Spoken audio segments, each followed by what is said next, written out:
Assalamualaikum warahmatullahi wabarakatuh. Salam sejahtera untuk kita semua. Perkenalkan, nama saya Rahadi Pratomo Singhi SHPMA, salah satu dosen pada program studi S1 Administrasi Publik, Fakultas Ilmu Administrasi di Institut Ilmu Sosial dan Manajemen Setiami.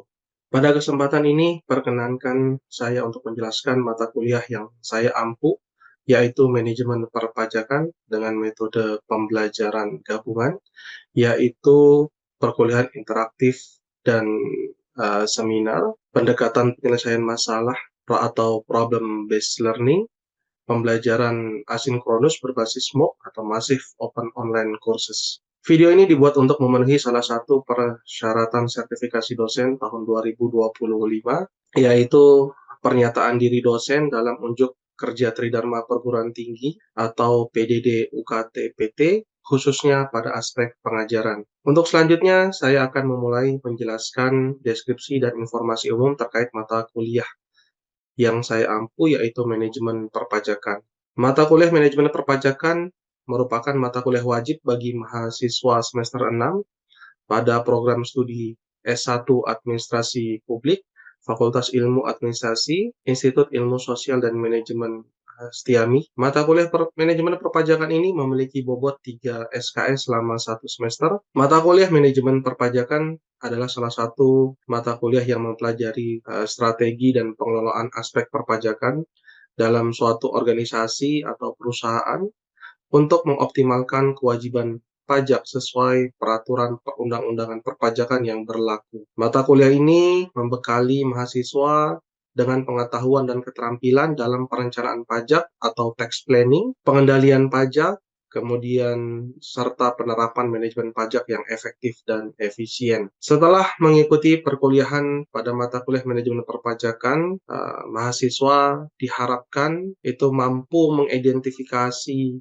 konsep umum manajemen perpajakan, mampu mengidentifikasi strategi perpajakan dan perencanaan pajak, kemudian pemilihan strategi dasar perpajakan, baik itu mekanisme taxability, deductibility, kemudian mahasiswa diharapkan mampu melakukan atau mengidentifikasi pemilihan bentuk usaha baru, penentuan tahun buku, sistem pembukuan, serta penentuan metode persediaan dan penyusutan. Berikutnya, yang kedua adalah mahasiswa diharapkan mampu menguasai, mengidentifikasi, melaksanakan strategi perencanaan PPH potong pungut, baik itu PPH pasal 21, kemudian PPH pasal 22, 23, atau 26, serta PPH final 4 ayat 2. Kemudian strategi perencanaan PPN, mengoptimalkan strategi perpajakan dalam menghadapi rugi fiskal, proses restitusi, perpajakan, dan perlakuan imbalan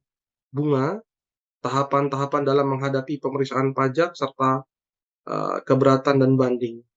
Yang terakhir adalah mahasiswa diharapkan mampu menerapkan perencanaan pajak untuk perusahaan dengan skala multinasional. Dari capaian pembelajaran lulusan yang sudah saya terangkan di atas, selanjutnya materi pada mata kuliah manajemen perpajakan ini akan disampaikan dalam satu semester yang terdiri dari 14 sesi. Materi-materi yang akan disampaikan diantaranya yang pertama adalah terkait dengan konsep umum manajemen perpajakan.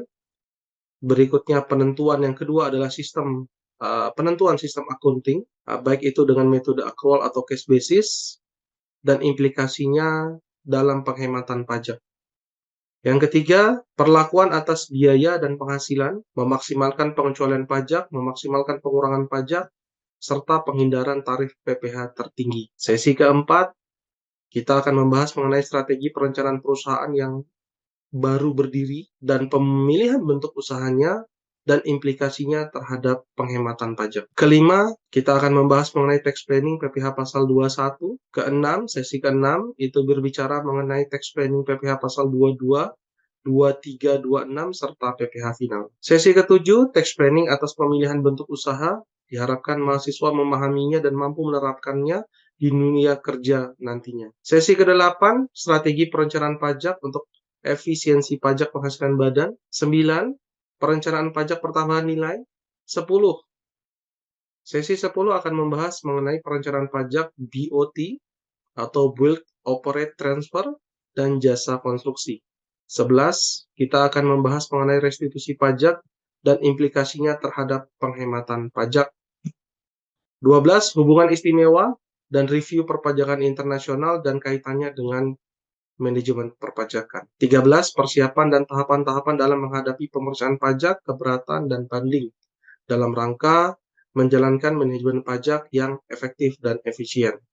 Ke-14, sesi terakhir, kita akan membahas bagaimana meminimalisir beban pajak dengan menghindari pelanggaran terhadap peraturan perpajakan yang berlaku. Untuk mencapai tujuan pembelajaran lulusan atau CPL tersebut di atas, proses pembelajaran pada mata kuliah manajemen perpajakan di Institut Setiami dirancang dengan metode hybrid, di mana metode hybrid ini sering disebut sebagai metode pembelajaran campuran atau blended learning yang mengintegrasikan pengalaman belajar tatap muka atau luring di kelas dengan pengalaman belajar daring atau online.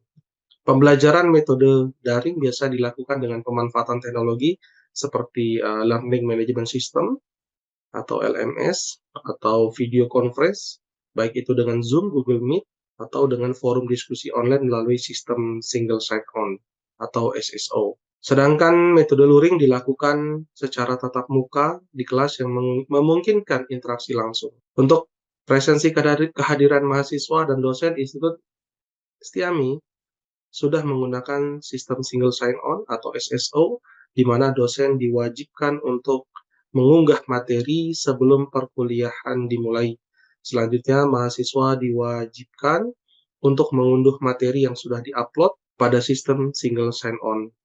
Selanjutnya, terkait bobot penilaian evaluasi hasil pembelajaran adalah 100% dengan rincian presensi kehadiran bernilai sebesar 10%, kemudian perilaku 10%, tugas 20%, UTS 25%, dan UAS 35%. Dalam penyampaian materi pada mata kuliah manajemen perpajakan, metode ceramah yang saya gunakan untuk memaparkan konsep-konsep dasar dan perkembangan terkini perpajakan. Metode ini saya kombinasikan dengan alat bantu visual seperti slide presentasi untuk mempermudah pemahaman peserta dan dapat dilengkapi dengan diskusi interaktif atau simulasi agar materi yang disampaikan lebih aplikatif dan relevan dengan situasi nyata. Selain metode ceramah, untuk mengasah kemampuan analisis dan komunikasi mahasiswa, baik itu secara langsung ataupun tidak langsung, saya juga menggunakan metode diskusi interaktif dan forum analisis. Metode ini melibatkan partisipasi aktif mahasiswa dan membahas berbagai topik yang relevan, baik itu isu-isu terkini mengenai perpajakan, kemudian kebijakan pemerintah terbaru di bidang perpajakan, serta pengalaman pribadi mahasiswa yang berkaitan dengan materi perpajakan. Kemudian untuk mengaplikasikan pengetahuan mahasiswa secara konkret dalam mata kuliah manajemen perpajakan, saya menggunakan proyek kelompok berbasis masalah. Dalam metode ini, mahasiswa bekerja dalam kelompok atau tim untuk mengidentifikasi akar masalah perpajakan yang diberikan, kemudian mencari data dan informasi yang relevan secara tim, merumuskan solusi inovatif berdasarkan teori dan praktek perpajakan, serta yang terakhir adalah membuat rekomendasi kebijakan yang aplikatif. Sebagai seorang dosen, saya percaya bahwa proses belajar mengajar harus lebih dari sekedar transfer ilmu, terutama di mata kuliah manajemen perpajakan yang merupakan pendekatan strategis dalam mengelola kewajiban pajak secara efektif untuk mendukung tata kelola pemerintahan dan stabilitas keuangan. Mahasiswa perlu memahami tidak hanya teori, tetapi juga dinamika, birokrasi, tantangan kebijakan, serta tuntutan pelayanan publik yang terus berkembang, terutama kaitannya dengan perpajakan. Pembelajaran di bidang ini harus mampu mengintegrasikan perencanaan, pelaksanaan, dan pengawasan pajak agar mahasiswa siap menghadapi kompleksitas perpajakan dalam konteks nyata dan profesional. Oleh karena itu, strategi pengajaran saya desain untuk mengkolaborasikan berbagai inovasi pembelajaran, selain menyediakan slide PowerPoint dalam menyampaikan materi pada mata kuliah manajemen perpajakan, saya juga menampilkan literasi dari buku yang berkaitan dan relevan dengan mata kuliah ini, juga membahas mengenai peraturan terkini di bidang perpajakan. Tujuannya jelas untuk menghasilkan lulusan yang tidak hanya menguasai teori perpajakan secara mendalam, tetapi juga mampu memahami perkembangan terkini dan inovasi terkini di bidang perpajakan, termasuk di dalamnya pemanfaatan teknologi dalam administrasi perpajakan. Dengan demikian, lulusan diharapkan siap menghadapi tantangan dinamis dalam tata kelola perpajakan dan berkontribusi secara efektif dalam pembangunan ekonomi dan pelayanan publik. Demikian informasi yang dapat saya sampaikan terkait mata kuliah manajemen perpajakan untuk mahasiswa S1 program studi administrasi publik, terkhusus konsentrasi administrasi perpajakan Fakultas Ilmu Administrasi Institut Ilmu Sosial dan Manajemen Setiami. Berikut ini adalah beberapa cuplikan video pembelajaran. Assalamualaikum warahmatullahi wabarakatuh. Selamat malam rekan-rekan mahasiswa semuanya. Jadi hari ini kita bahas mengenai hubungan istimewa dan terkait dengan sebenarnya ini review perpajakan internasional mengenai transfer pricing. Jadi capaiannya ya teman-teman diharapkan mampu untuk memahami apa itu hubungan istimewa dan transfer pricing. Jadi apa kaitannya Pak dengan manajemen pajak atau tax planning? Jadi di dalam menjalankan kewajiban pajaknya, PPh Badan itu bisa, kalian pernah dengar nggak, grup perusahaan yang multinasional. Jadi perusahaan itu berada di berbagai negara. Ada di Indonesia, kemudian mungkin punya anak usaha di Singapura, atau di Malaysia, atau di negara lainnya. Contohnya salah satunya adalah Hong Kong. Karena di Hong Kong tidak dipungut PPh Badan. Gitu. Atau sama seperti Singapura membangun negaranya. Singapura itu menawarkan tarif pajak badan yang cukup rendah, atau bahkan tarif pajak orang pribadi yang cukup rendah. Coba bayangkan negara kecil, Singapura, tanpa ada sumber daya alamnya yang memadai, tapi negaranya bisa maju. Dari mana uangnya? Dari berbagai negara yang meletakkan uangnya di Singapura, di bank-bank di Singapura. Terus apa kaitannya dengan hubungan istimewa? Nah, ini kalau seandainya fasilitas itu sudah tidak ada. Fasilitasnya sudah nggak ada. Tapi perusahaannya sudah berada di Indonesia. Nah, kemudian berpikir bagaimana caranya supaya pajak yang besar di Indonesia ini bisa diminimalisir. Dengan cara apa? Memanfaatkan tarif pajak di luar negeri. Ini negara X, ini negara Y. Di sini ada PTA, kemudian ini Indonesia ya, kita anggaplah Indonesia. Dengan tarif PPh badannya, itu taruh sekarang ya kita asumsikan 30% lah. Kemudian dia bikin di negara lain, misalkan PT, bukan PT.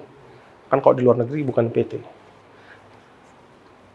BLTD misalnya. Di negara Y, tarif PPh-nya misalnya 20%. Pak, maksudnya gimana Pak terkait hubungan istimewa? BLTD, kepemilikan sahamnya 100% milik PTA. Berarti sama-sama usaha nih. PTA ini punya dua usaha. Di negara X dia namanya PTA, di negara Y BLTD. 100% kepemilikan saham BLTD adalah dimiliki oleh PTA. Bisa nggak keuntungannya diberikan seluruhnya bukan seluruhnya, pembagian keuntungannya dilakukan ke BLTD. Contoh misalkan dari sisi suplai barang atau demand, penjualannya. Misal, kalau dia untung, misalkan ya, penjualannya ini kita anggap 100 lah. HPP-nya di sana misalkan 60. Labanya berapa? 40. Dikalikan tarif, itu 8. Ini hubungan istimewa ini kaitannya dengan tax avoidance, penghindaran pajak. Kalau tax planning itu adalah merencanakan penghematan pajak tanpa melanggar peraturan. Tapi kalau hubungan istimewa dan tax transfer pricing itu mengarah kepada tax avoidance, benar-benar menghindarkan pajak. Tapi bagaimana caranya supaya tidak melanggar aturan? Jadi dia memberikan keuntungan yang banyak pada negara Y. Karena apa? Karena tarif yang lebih kecil dengan harga yang jauh lebih mahal misalnya. Keuntungannya jadi 40. Bayar pajaknya jadi 8. Mendekati nggak? Lebih untung mana? 8, karena dengan asumsi dia dapat keuntungannya 40, lebih besar nggak dari 20 tadi? Lebih besar, tapi gap kenaikan pajaknya cuman setengah dari, kalau seandainya dia full di sini, anggap dia di sini 120, kalau dia naikin keuntungan penjualan, misalkan, saya tingkatkan penjualan saya, keuntungannya di dalam negeri deh. Dengan kita membuat perusahaan, anak usaha atau perusahaan afiliasi di luar negeri, dengan tarif pajak yang lebih kecil di luar negeri, itu bisa memberikan penghematan pajak di dalam negeri. Gitu. Jadi kita memaksimalkan keuntungan di luar negeri, kan kita tujuannya adalah apa? Untung kan? Yang dianggap punya hubungan istimewa bagi peraturan di Indonesia. Diatur di pasal 18 ayat 4 Undang-Undang PPH sama pasal 2 ayat 2 di Undang-Undang PPN. Tapi saya langsung ke peraturannya saja supaya teman-teman tahu apa Pak itu maksudnya. Menteri Keuangan berwenang mengatur batasan jumlah biaya pinjaman yang dibebankan untuk keperluan penghitungan pajak berdasarkan undang-undang.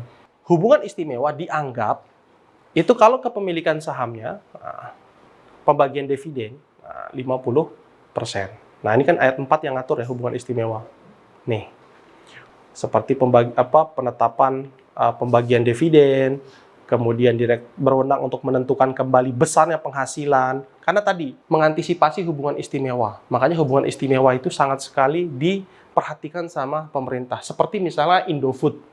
Indofood itu punya jaringan dari hulu sampai hilir, dia lengkap. Satu grup yang besar kan, tapi PT-nya berbeda semua. Berarti uangnya pergi keluar dari grupnya nggak? Enggak. Uangnya, keuntungannya dari seluruh perusahaan itu, ya tetap keuntungan dari Indofood. Dan itu sangat penting sekali diperhatikan pemerintah. Kenapa? Karena khawatir dengan transaksi-transaksi di luar dari kelaziman, kewajaran dan untuk memperkecil pajak yang dia bayar. Nah itu sangat, jadi di luar dari kewajaran dan kelaziman. Hak nih, entah itu menetapkan batasan jumlah biaya, kemudian menetapkan dividen yang dibagi, atau misalkan pemerintah menentukan kembali besarnya penghasilan dan pengurangan, serta menentukan utang yang kaitannya dengan modal, itu pemerintah berwenang jadinya. Karena takut apa? Khawatir diada-adakan, mengada-ada transaksinya. Oh iya, sampai sini ada pertanyaan, silakan. Kalau masih ada hal-hal yang tadi sudah saya sampaikan itu belum mengerti atau belum jelas. Nah ini kemudian contoh kedua. Ini model-model transaksi yang hubungannya istimewa. PT DEF merupakan perusahaan multinasional yang melakukan transaksi afiliasi. Tahun ini di 2020 dia kegiatan usahanya cuma 3 bulan ya. Oktober, November, Desember. Karena kan didirikannya 1 Oktober. Selama 3 bulan peredaran brutonya 20 miliar. Kalau disetahunkan, nah, berarti kalau misalkan diasumsikan dia beroperasi 1 tahun, berarti peredaran brutonya dianggap 80 miliar. Dengan demikian, karena total peredaran bruto disetahunkan itu lebih dari 50 M, maka wajib menyelenggarakan atau menyimpan dokumen penentuan harga transfer. Jadi setiap transaksi dia yang berkaitan ke luar negeri ini harus ada penentuan harga transfer. Nah, sampai sini ada pertanyaan? Silahkan terkait dengan hubungan istimewa dan transfer pricing. Makanya di modul 12 ini tidak terpisahkan nih antara review perpajakan internasionalnya yang di dalamnya ada transfer pricing sama hubungan istimewa. Udah, ya kan udah mengenal yang namanya tax treaty kan. Transfer pricing juga? Enggak. Jadi penentuan yurisdiksi ini adalah penentuan kalau di pajak internasional itu kan lebih banyak, kalau orang pribadi lebih banyak mana aktivitas ekonomi dan tinggalnya. Ya kan? Kalau misalkan dia punya aktivitas atau dia berkeluarga negaraan Indonesia, tapi aktivitas ekonominya lebih banyak di Singapura, mana yang paling berhak? Singapura kan, karena lebih banyak kegiatan ekonominya dilakukan di Singapura. Nah, itu nanti menentukan. Supaya apa? Supaya tidak terjadi yang namanya pajak berganda. Nah, jadi mengakui pajak yang dibayar di luar negeri. Nah, itulah fungsinya KPLN, kredit pajak luar negeri. Kemudian salah satu tujuan tax treaty karena tadi perpindahan, karena memang pekerjaan itu kan sudah tidak lagi mengenal teritorial hukum negara ya, dalam arti tidak lagi dibatasi dengan batasan negara.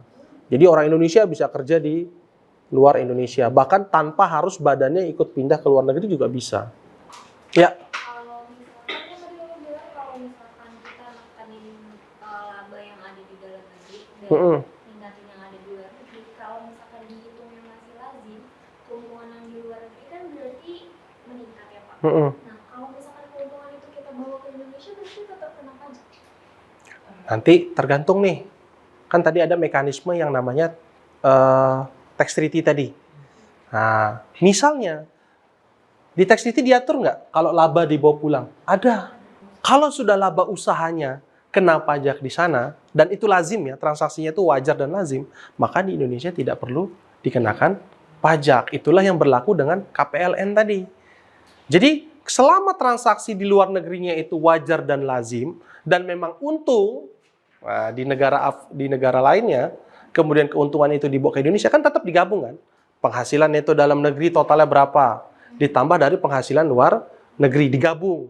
Kemudian dihitung pajak terhutangnya secara kumulatif, baik itu penghasilan dalam negeri dan luar negerinya. Di total semuanya dihitung PPh badan terhutangnya. Kemudian berapa yang dipotong di luar negeri, nanti itu dikurangi. Jadi yang di luar negeri diakui, nggak apa-apa kamu bayar di sana. Yang penting dokumen transfer pricing-nya sudah lazim, wajar dan lazim transaksi, dan itu diakui.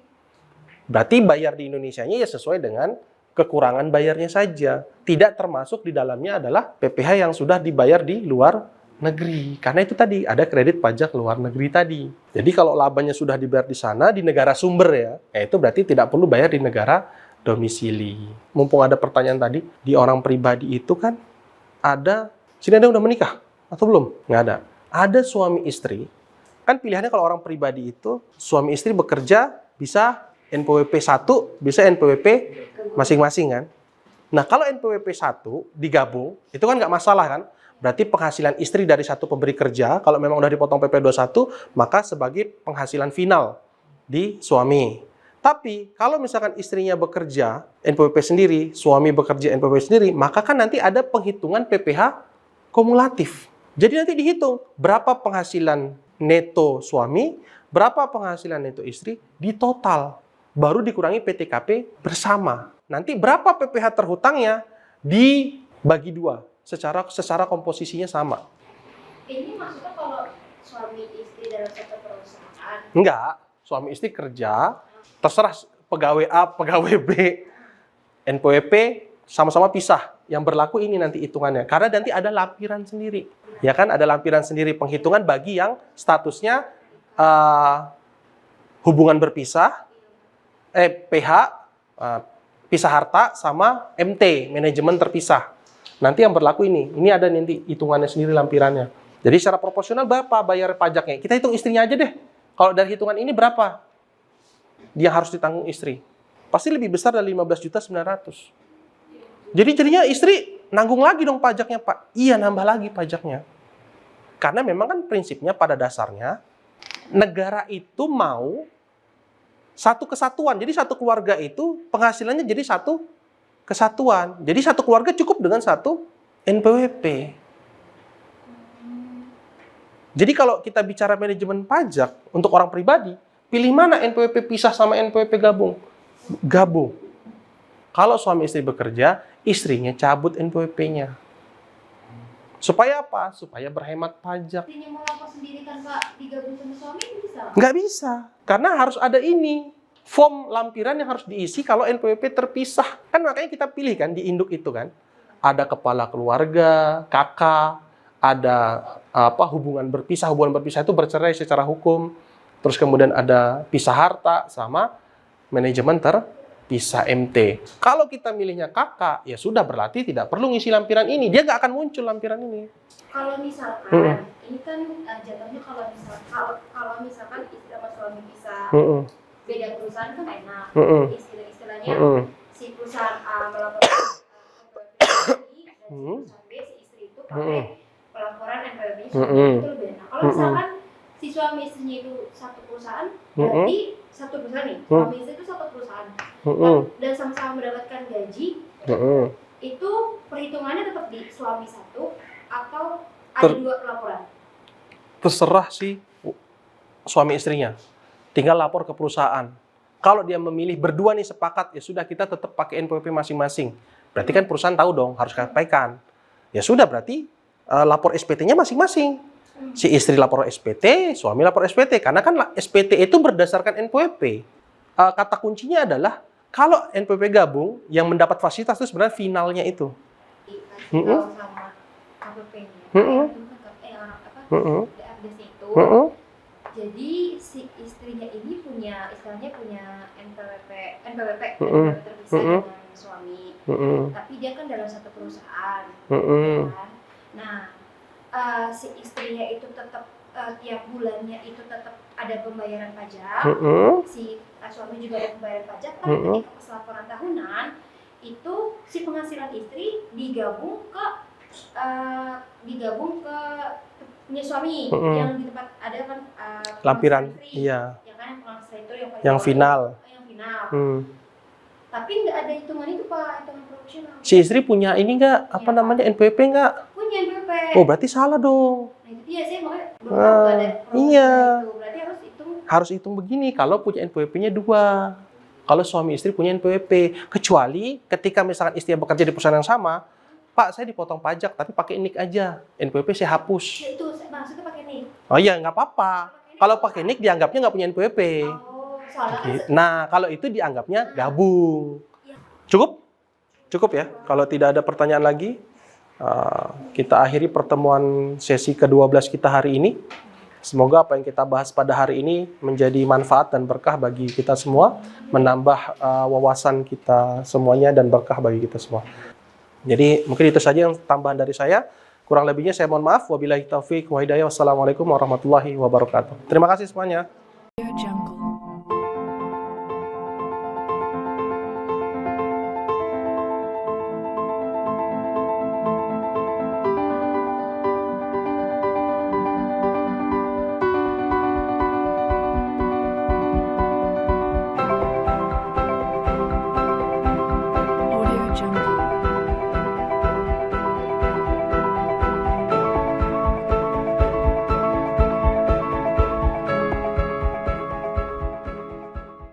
Demikianlah pemaparan pernyataan diri dosen dalam unjuk kerja Tridharma Perguruan Tinggi yang telah saya sampaikan. Perjalanan sebagai pendidik, peneliti, dan pengabdi masyarakat ini adalah sebuah kehormatan dan tanggung jawab besar bagi saya.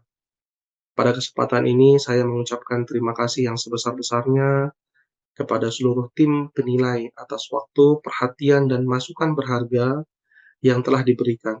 Apresiasi yang mendalam juga saya sampaikan kepada tim panitia sertifikasi Smart Dosen 2025, khususnya dari Direktorat Sumber Daya, Direktorat Jenderal Pendidikan Tinggi, Riset dan Teknologi, Kementerian Pendidikan, Kebudayaan, Riset dan Teknologi Republik Indonesia, atas kesempatan dan fasilitas yang luar biasa ini.